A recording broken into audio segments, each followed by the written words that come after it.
You're watching HuffPost Live. I'm Ricky Camilleri. 30 Seconds to Mars has toured the world, filled stadiums, and just added another Moon Man, there he is, to their collection, winning the Best Rock Video for Up in the Air at the Video Music Awards. Do I even have to read this? Okay, joining me on set right now, Jared, Shannon, and Tomo from 30 Seconds to Mars, as well as the HuffPost entertainment editor, Kia Macarecci. Everybody, thank you so much for being here. Woo! Thanks for having us. So before we even start talking about the VMAs, everything else, Kia is here for a reason. Let's talk about why Kia is here. Let's talk about what Kia's. Well, we should talk about what happened in the dressing room. Kia came in, and I remembered him. I never forget a face, first of all, but I remembered Kia because we had a fantastic interview in the lobby of the Bowery Hotel. I thought it was really good. It was a smart, interesting conversation, and I remembered it. But I also remembered the article was a bit snarky, so I called him on it and told him I thought so, which is, you know, feedback's fine. You give it to me, I'm sure. It's, you know, the rare chance the artist gives it back. But what I thought was snarky wasn't the part about necessarily the interaction that we had or what you had to say about me or the band, but it was actually about the fans. And then you pushed back and said, well, no, I didn't see it that way. And, you know, you had a reason for saying what you said. But I do recall that the fans, the echelon, the fans, I hate that word because it comes from fanatic, but the echelon got upset because they didn't like the light they were painted in. And I thought it was interesting because usually it's the band that gets painted out in a light, not the band's supporters, audience, fans. But you know, you can speak. Right. I think it was, actually you can't. I think it was a little bit of both in terms of the fans and the band, because what I wrote, so that, and I mean, I'm sure we could pull it up. Hopefully, it'll be in the resource well so people can find it. It is in the resource well. Is that when I interviewed you, and I only spoke to Jared at the time, and generally, you know, you are perceived as being sort of into fashion, into art, into a lot of things, and sort of occupy space in this, for lack of a much better term, downtown New York type culture, and whatever that means now. And it's just because I'm friends with Terry Richardson. Right. Well, he defines downtown. Yes, he does. And you know, you're not starring in the Avengers and these types of things. So what I wrote was, when I went to a show, which was part of your Church of Mars, I guess not really a tour, but run of shows. Yeah. I was actually, and I had a friend with me who was a fan of yours, and we were, you know, actually both commented and were struck by how intense the appreciation from the fans was. Because I go to a lot of shows where there are super fans, or you don't like that word, whatever, like supporters, and then there are sort of people who feel like they should be there, they got tickets through somebody, they're on a date. At your show, everyone seemed as though they were there because they had a connection to each of you, also not just Jared, which, to be honest, I wasn't expecting the level of connection with all three of you and the level of interactions. So what I wrote was that it was a difference, because the audience that I saw was not sort of the jaded, cynical downtown New York crowd that you are perceived, whether it's true or not, as mostly hanging out with. And I think what you said is that there's a little bit of maybe elitism there. I just think it's also true, to be completely honest. Well, the way you're presenting it now sounds a lot nicer than it did, I think, in print, especially to the people that heard it, which are the fans. And I'm sure had they heard it the way you just explained it, maybe they would say, that's not so bad. But regardless, it's rare that a band or an artist's fans get pulled into an article or an interview or something, and it actually happens quite a bit with us. People talk about them, you know why? Because they're interesting, and because in a day and age where people are basically sniffing the exhaust fumes of art and culture, people are diving in deep, they're leaning in, and having a really engaged and committed experience. And I think that's a wonderful thing. We're really grateful for that. We'd rather have 1,000 committed fans than a million people that just basically want to see what shoes you're wearing that day.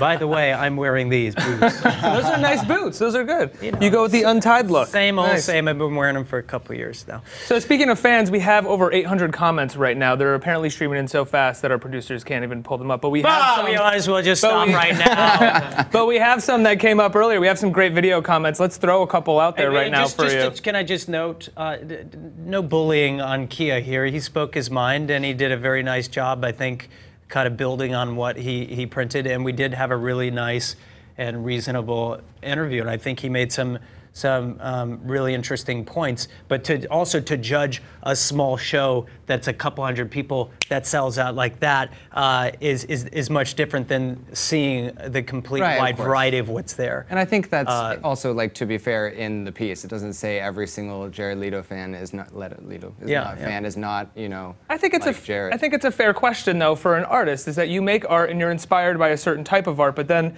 the people that you end up connecting with may be different than the ones that the fans of the types of music you were initially influenced by. What's interesting is you do not have the right to dictate who likes what you do, and you shouldn't. Yeah. It's like a painting that hangs in the wall at a museum. It doesn't matter if a complete dickhead walks up and is moved by it, or, you know, the sweetest grandma in the world. And, you know, I'm sure we have both of those. In fact, I know we do at our shows. And our audience surprises us, especially how it's changed over the years and how it's grown up. And, you know, we stand on stage and we look at an audience now that we're incredibly proud to be in front of, you know, a vibrant audience of all kinds of ages, shapes and sizes, and gender. You know, you would expect, because Shannon's so handsome, that it would be mostly females there. When you go to our shows, you know, we've done the math and stuff, it's largely 51% women, 49% guys. And I think it's a testament to the music and not just his good looks. And Ricky and I also told Ricky this because when I was at that show in New York or outside of it, somebody ran up on me who was at a coffee shop on the corner and asked, they were tourists, and they asked the barista, why is there a huge crowd? And the person was like, oh, I think there's a 30 Seconds to Mars show. And this guy, you might remember, he had blue hair. He was like perched on top of one of the pews at the show.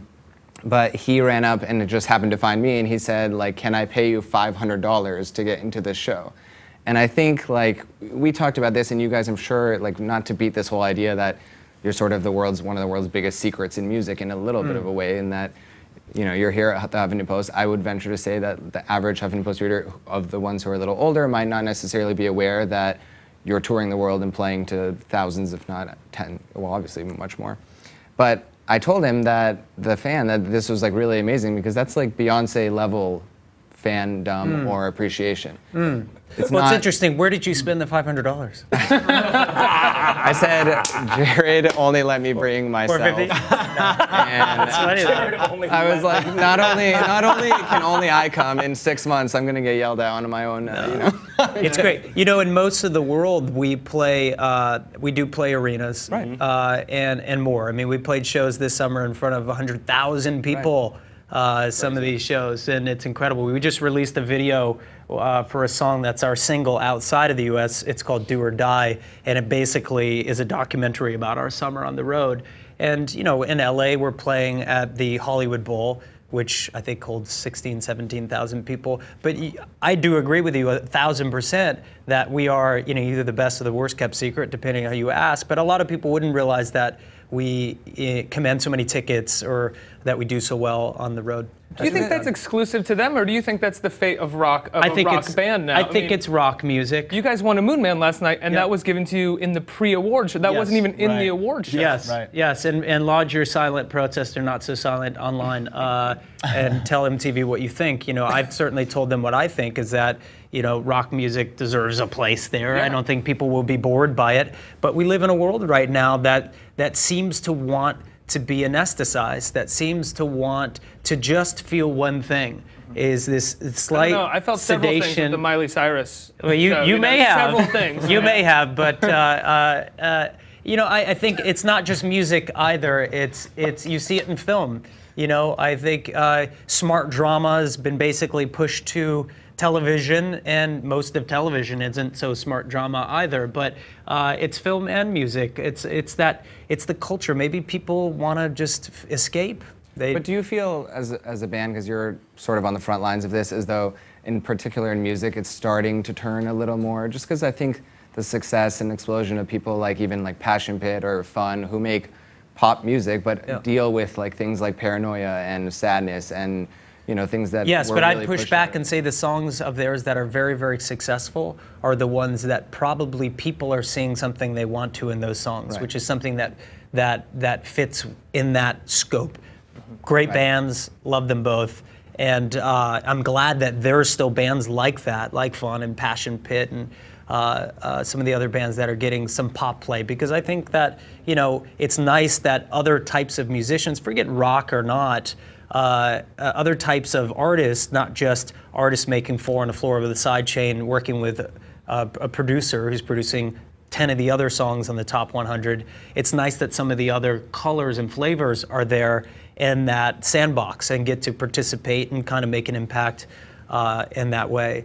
You know, our new album, Love, Lust, Faith, and Dreams, I thought I made a pop album. There's very little guitar on it, but it's still very, very dark and very challenging. I think it's our best album we've ever made, but certainly not just a rock record. Right. Well, we've got over 1,600 comments now. Wow. And we should interact with the fans a little bit, maybe show some of their video comments and questions for you guys. Absolutely not. You know, we rarely get this many comments. It's amazing to see them. Let's take Fine. look at one from Lucifer's Angel. Ooh. Hi guys, hope you're okay. First off, congratulations on winning Best Rock Video yesterday. You truly deserve it. My question is there anything with Love, Lust, Faith and Dreams that even now, when you hear it, you wish you had changed or added? And if so, what is it? There is, actually. It's a great question. There is a lyric that I wish I said in End of All Days. I forgot to sing it, you know, and all the maelstrom that was going on. Is seduction is my game, rather than destruction is my game. It's a funny little thing, but and I sing it now live, so a little word. But the thing about music is you can, and most art is you can keep modifying it forever, because every day that you live longer, your perspective changes, and therefore your choices change. So you can work on a song for 100 years, and it can keep changing and changing and changing. Do you feel that way if you ever look at your performances in film or anything about that? Like you would have gone back and done something different? I don't as much, because I've largely not watched the films that I've made, and you know, that's a whole nother conversation to go into, but I've stayed away from watching for specific reasons. But when I'm watching myself in a short film or music video or documentary that I've directed or we're editing, yeah, there's lots of stuff that you learn and you would change. And I think that, you know, I'm insatiable. I have an insatiable appetite, and I'm terminally dissatisfied. Right. A lot of people have trouble watching themselves, whether it's on film or television. Or is it easier for you to watch a video of you performing live than it is to watch your performance in a movie? Just out of yes, especially if I'm in the editing room and I can change and you know. Okay, you're not in the editing room. Yeah. Then I probably situation. wouldn't want to. You know, if I don't have any contribution, then it's better for me just to leave it alone. You know, we have a long history of success now with our music videos. Some of them are up to 14 minutes long, so they kind of go past. They're very cinematic too. You've clearly learned a lot from some of the amazing directors that you've worked with. I probably have, yeah, and I think even before that, I learned in film school. I was an art school dropout. Really, I went to art school for 3 years before we got signed as a band, and that's really where I started. I studied to be a painter, and I was studying photography and sculpture and pottery and all kinds of things. And ultimately that led to filmmaking. Pulling up another comment right now from the Desert Wanderer. It says, I know you were in India to record the new album, Pyres of Varanasi. Is the song that came from that experience, in what way India, specifically the city of Varanasi, influenced the album Love, Lust, Faith, and Dreams? In a very deep and specific way. I mean, the song is called Pyres of Varanasi. You know, Varanasi is this place, I don't know if you guys have ever been, but it's absolutely mind-blowing. Have you been to India? I have been to India. I haven't been to Varanasi. It's incredible. It's just an explosion of sight and sound and culture. It's the place where they burn the bodies in the Ganges River, and they've been doing it with a flame that's been lit for 5,000 years, and we have a song on our album called Pyres of Varanasi, and every night now on stage we play it. We have some artists, some performance artists come out and do what's called a seer wheel, which is two guys basically on a seesaw, but doing flips and all kinds of acrobatics. It's absolutely And you mesmerizing. also used local musicians when you created that record. Yeah, we did. There was a local singer that we used in a tablet player that we found and recorded, you know, an hour later, and it was really exciting. A great way to start the recording process for Love, Lust, Faith, and Dreams. And sorry, I think you told me, I may be mistaken, that you do most of the primary work and then you bring it to the band and you guys sort of help, you know, tweak it, and then you told me fix it at the time. What is it, has it ever been surprising have you ever been surprised by something Jared's brought you which was like completely unexpected, or that you either at first weren't really sure about but really ended up liking? Yeah, there's been some things that we've looked at and been like, oh, that's an interesting choice. But what that does is it forces you to think outside your own box, you know, and put yourself in Jared's head for a moment. And so the challenge is welcome in a way, because the result is so much more rewarding. I basically go and get the stone from the quarry and then bring it all over. And I grab the hammer. We chip it around, you know. But it's a process that works really good, and we're all comfortable with it. Right. It's like none of us are pining for each other's jobs. Right. We all have. Well, Tomo wants to play drums. Yeah, I'm a secret that drummer is true. wannabe. It's true. If I could do more, I would. Oh, I would. Let's look at another video comment from one of your fans. This is from Lizzie ML74. Hi guys, my name is Lizzie from Georgia, and my question is, which country has the craziest fans? Thanks. Which country? That smile at the end is so cute. Ding.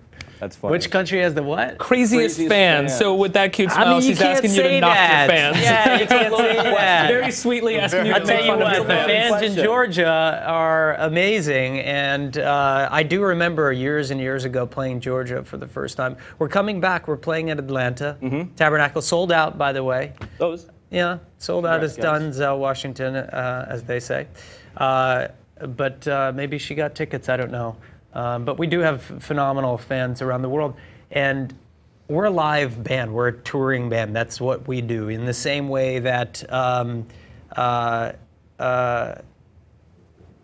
some artists are more studio oriented, right? We're all about the live show. That's what we spend most of our time doing, is going out on the road and touring. So you guys, I mean, you're musicians, you're an actor, you're a filmmaker. You guys are generally a Renaissance band of guys, and you're also making a documentary. You have a documentary coming out, right? Yeah, we do. We have a documentary. Wow, what a crazy story. I mean, before we made our last album, we were lucky enough to have a breakthrough. It was 2006. A song called "The Kill" came out, and it changed our lives. I directed the video for the first time, and I remember watching the rough cut to the video, and I had made this decision: I'm going to direct this no matter what. We need something that was really going to connect and represent who we are. So I did this homage to The Shining, and I saw the first rough cut, and I've never had this happen in my life, but in the course of 3.5 minutes, my heart, my whole body was just sweating, and I thought I ruined our careers. Now, it went on to be a massive video for us. We won MTV awards all over the world and other awards, and we sold 3.5 million albums. So you thought you had ruined your career when you watched that rough cut? The rough cut. Okay, so the final cut, you were actually happy with it. I got into the edit, and I got much happier with it. Okay. Yeah, I was able to kind of get in there and dive in. It wasn't a situation where you're like, I can't believe you guys like this. No. I thought I got much better, but the initial feedback I did get, I remember from the management we had at that time, they didn't like it very much, but then people liked it, and that's what matters ultimately. That's what counts. So anyway, we had tons of success. This album, A Beautiful Lie, sold 3.5 million or more around the world. We never made any money. I mean, Tomo was living in a 200 square foot apartment. Literally. I could pay my rent working at a because sandwich shop, films. making subs, making hoagies. Shannon and I were living together. That's true. Yeah, he was working. He was true. literally at that time. And a lot of people don't know this. They think, oh, he was some big, rich, famous actor, and I made art movies for the most part. I never took a payday. I never had a ton of cash. I never had that kind of stuff. But money besides the point. We finally had success. We were happy to have, regardless if we ever had any money or got paid. But what we found out is, sold 3.5 million albums. Sold 3.5 million albums. We came home and found out not only were we never going to be paid a single penny, but that we were $2.7 million in debt. So we started to look into it, and we were flabbergasted by what we found. What did you find? fraud, deception, deceit. We didn't think that would happen to us. We thought that, wait, we had a lawyer, how could this be the case? So we went to war. We said, fuck you. We left the label. They promptly sued us for $30 million, breach of contract. We battled them for a couple of years, filmed the whole thing, put a movie out called Artifact. It premieres on August 31st on a brand new platform called Vyrt, VYRT.com. Is this story unique to the music industry, or do you feel like your story in this situation happens to a lot of other artists? It happens to almost every artist. Almost every artist. And it's not a question of how much, it's not a question if it happens or not. It's how much are you getting fucked? Every artist gets fucked, pretty much. It's how much you're gonna deal with and how right do they make it? How much success do you have? But virtually, in my opinion, all artists get screwed. You can, if you fight, if you're smart, you can be part of that small minority that doesn't get screwed. And for the record, I'm not anti-label. I love a record company. I don't want to be a record company. I love a group of people around the world helping us to bring our vision to the globe, and we need the help and support. So that's a great thing. You get to focus on the creative. You don't have to really think that much about I wish that's all I focused on, because you know, regardless of the record company or they or not, you have to focus on a lot of other things. But I do like a group of people helping the band and helping other bands. And I think a lot of artists don't want to be business people. You know, we have fantastic people working at the record company, people that we consider really, really close to us.